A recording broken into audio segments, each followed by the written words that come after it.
During Lent, we spend time examining our history and our future, the things that worked and the things that didn't. We try to understand how we got to where we are and what made the successes we want to pursue and the wrongs for which we want to atone and learn from. And we try to understand the things that influenced us, for better or for worse. The slower moments of Lent lead us to spend more time thinking and reading and contemplating and wondering about the influences that lie behind our values and our visions. Reading is one of life's great influencers. In my house are thousands of books. Most were read once and then warehoused on bookshelves or packed into boxes or passed along. And even the worst books teach you something, if only how not to write. It's the lessons that we choose to take with us, lessons that guide us as we grow, lessons that teach us how to overcome adversity. Weep and then carry on. Try and fail and try again. Overcome and triumph. So much is just absorbed, not as a lesson, but absorbed regardless, all playing their roles in whom one becomes, in polishing traits that matter and errors eradicated. The things that mark the successes we want to pursue and the wrongs for which we seek forgiveness. Values that we will hold for much of a lifetime are found in the readings of our childhood and the books others read to us. Reading can be a time of escape, of fun, of fantasy, of deep thoughts and reflections, making it ideal for Lent. For me, this year I have been thinking about the impact that books had on inspiring me and fashioning what grabs me still. First and foremost comes the Bible. A grandmother who insisted upon the Bible being read each evening before bed. Her questions and answers that followed. Then all those Sunday school classes and all the years ever since. Reading, valuing, questioning. The same book read every night and every Sunday at church. Clearly the most read book in the collection. So many stories and adventures, heroes and villains, and then all the lines from the Bible that provide solace, wisdom, rationale, challenges, and so much more. But then there are the secular books that teach lessons as well. I remember the Dick and Jane books that taught us how to read in grade 1.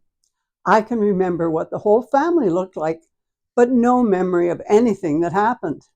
But those books opened the door to a lifetime of reading and valuing that incredible gift. An even earlier book marked one of the odder influences on my life. A book now banned from schools and libraries, Little Black Sambo. It was a children's book from the 1890s that my parents read to me before I could read. It's about a little boy in Africa who is fearless and outsmarts a pack of tigers that are intent on eating him and turns them into butter. He was the smartest and bravest child ever. He overcame and did in the enemy and triumphed. It was my introduction to black children, there being no black children in my school. Years later, the book was outlawed, and so I went to the special collections of the research library and got the book to read and discover why. Yes, same boy, same adventure. Now, why a smart, brave child is forbidden reading remains beyond me.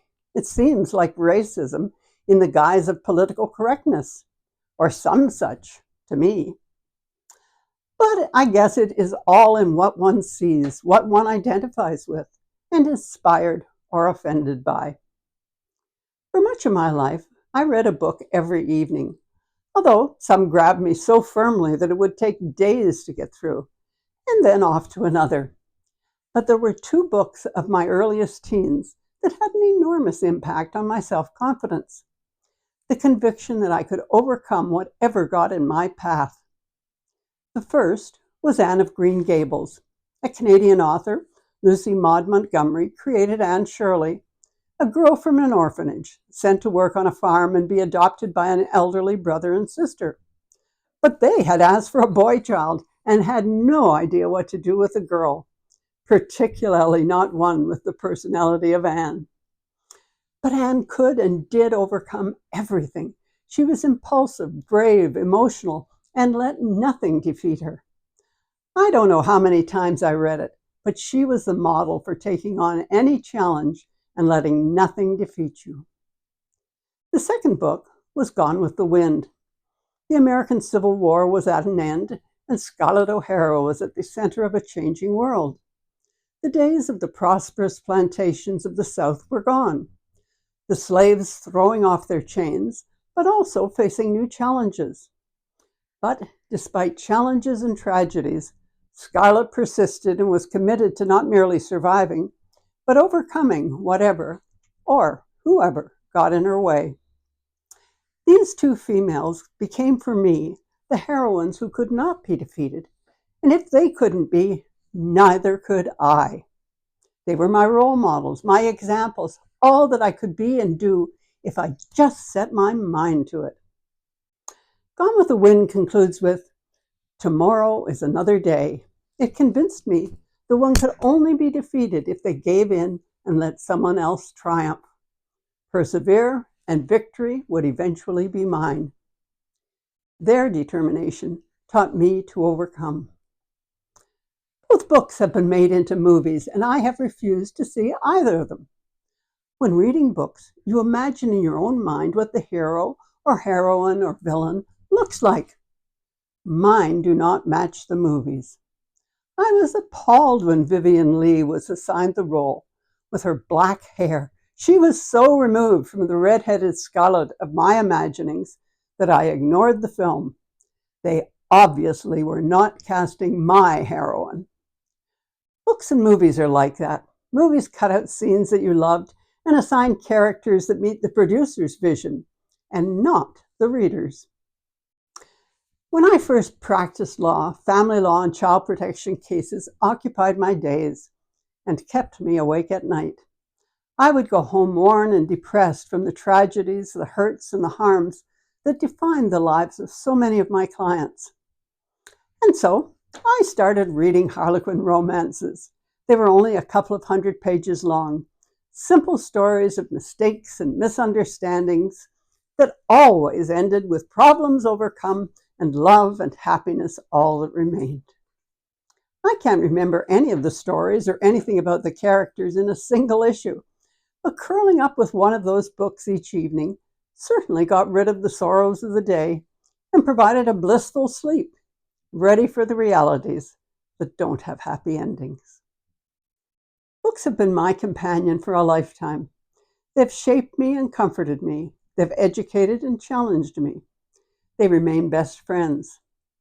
And Lent has turned me to look back at all the blessings they have shared. May your perambulations of Lent be as joyful and rewarding as mine, as Lent invites us to look back and consider where we came from and what brought us here. And so I pray, Lord, let me ever continue to learn and grow under your tutelage and that of the wonders of books. So may it ever be. Amen.